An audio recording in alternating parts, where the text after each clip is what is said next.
नमस्कार, राधे राधे, जय श्री कृष्णा। मेरे चैनल वृंदे राखी पर आपका स्वागत है।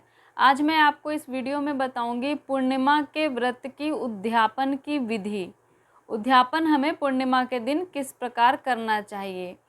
तो जो पूर्णिमा के व्रत की विधि है, व्रत में पूजा कैसे करनी है, क्या पूजा सामग्री लगेगी, व्रत में क्या खाया जाता है, पारण कब किया जाता है, इसकी पूरी वीडियो आपको मेरे चैनल पर पूर्णिमा के व्रत की विधि की मिल जाएगी। पूर्णिमा के व्रत की कथा की वीडियो भी आपको मेरे चैनल पर मिल जाएगी। अब मैं आपको इस वीडियो में पूर्णिमा के व्रत की उद्यापन की विधि बताऊंगी। तो पूर्णिमा के व्रत के उद्यापन में जो पूजा सामग्री है वह वही लगेगी जो हम नित्य पूर्णिमा के व्रत में हम पूजा सामग्री का इस्तेमाल करते हैं। भगवान को जो रोली, चावल, चंदन, फूल, फल इत्यादि, वस्त्र, जो भी चीज़ें हम भेंट करते हैं हर पूर्णिमा को, वो चीज़ें तो हमें रखनी है। पूर्णिमा के दिन हमें हवन भी करना होता है, तो हवन की सामग्री मैं आपको बता दे रही हूँ। पूर्णिमा के उद्यापन वाले दिन आपको हवन भी करना होता है, तो हवन की सामग्री भी आपको ले लेनी है। काले तिल, जौ, चावल, बूरा यानी कि शक्कर और घी और चंदन इत्यादि का चूरा सब मिलाकर आपको हवन सामग्री बना लेनी है। आजकल तो बड़ी आसानी से हवन सामग्री दुकानों पर भी मिल जाती है। आप घर में इस प्रकार अपने से अच्छी तरह से बना सकते हैं। काले तिल, जौ, चावल, घी, शक्कर और चंदन चूरा इत्यादि मिलाकर उद्यापन करने के लिए आपको हवन सामग्री के अलावा एक घड़ा ले लेना है, उसमें पानी भर लेना है और एक बांस की टोकरी ले लेनी है, शुद्ध वस्त्र ले लेना है और भगवान की मूर्ति ले लेनी है। उसके बाद आपको एक मंडप बना लेना है। सबसे पहले आपको चतुर्दशी के दिन, जो पूर्णिमा का आपको उद्यापन करना है, उसके लिए आपको चतुर्दशी के दिन यानी कि पूर्णिमा के एक दिन पहले व्रत कर लेना है। व्रत रख के आपको अपने घर में साफ सुथरी जगह देकर वहां पर चौक पुराना है आटे से। चौक पुराने के लिए चारों तरफ से आटे से रेखाएं खींच दी जाती है। बीच में अष्टदल कमल बना लेना चाहिए। रंगों का भी आटे के साथ इस्तेमाल कर सकते हैं। फिर उसके बीचों बीच आपको मिट्टी का घड़ा पानी भर के रख देना है। फिर उसे बांस की टोकरी से या किसी भी बांस की चीज़ से ढक देना है। फिर उस पर एक वस्त्र बिछा देना है। फिर उस पर आपको शिव पार्वती की स्थापना करनी है।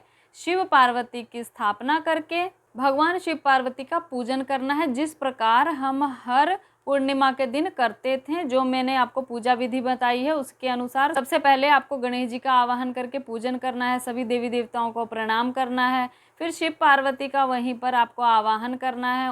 उसके बाद उन्हें आपको जल देना है, 4 बार उन पर जल छिड़कना है। पंचामृत भी आप रख सकते हैं, पंचामृत का छींटा लगा देना है। फिर शुद्ध जल से आपको उनको स्नान कराना है। स्नान के लिए आप छींटा लगा सकते हैं।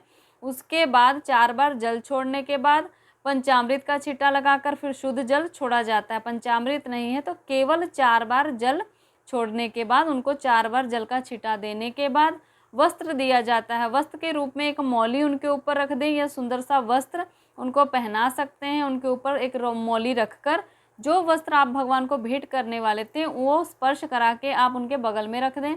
फिर उनको तिलक करें, रोली से, चंदन से, सिंदूर से, फिर चावल चढ़ा दें।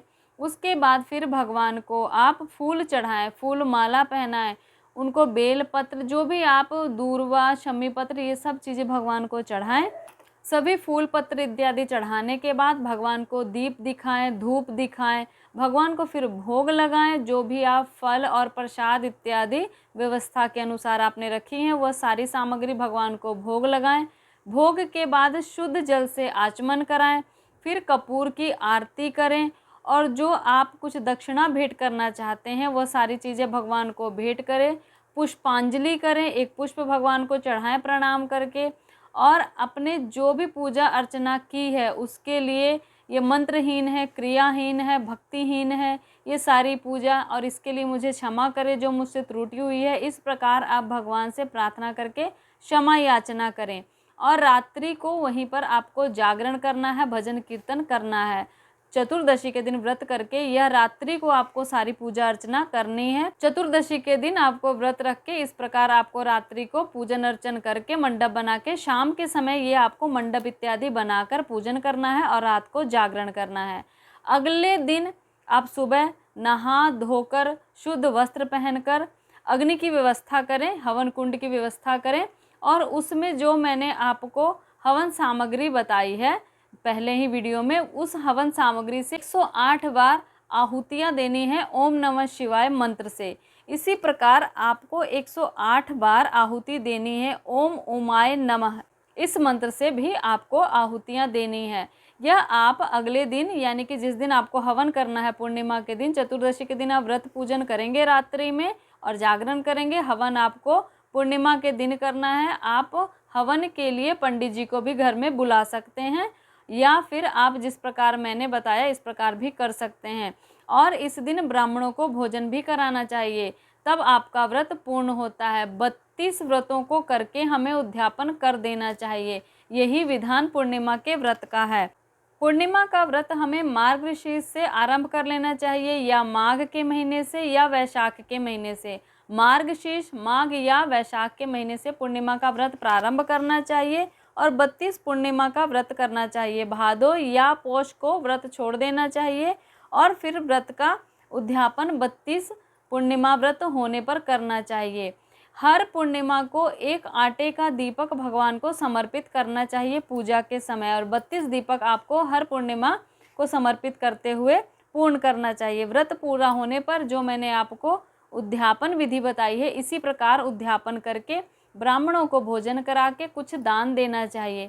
भगवान श्री कृष्ण ने कहा है कि जो स्त्री पुरुष इस प्रकार पूर्णिमा के व्रतों को करके उद्यापन करते हैं, वह इस लोक में सभी सुखों को भोगकर अंत में स्वर्ग को प्राप्त करते हैं। तो ये थी पूर्णिमा व्रत की उद्यापन विधि। अपनी राय या प्रतिक्रिया देने के लिए कमेंट जरूर करिएगा, या कमेंट बॉक्स में राधे राधे या जय श्री कृष्णा जरूर लिखिएगा। तब तक के लिए नमस्कार।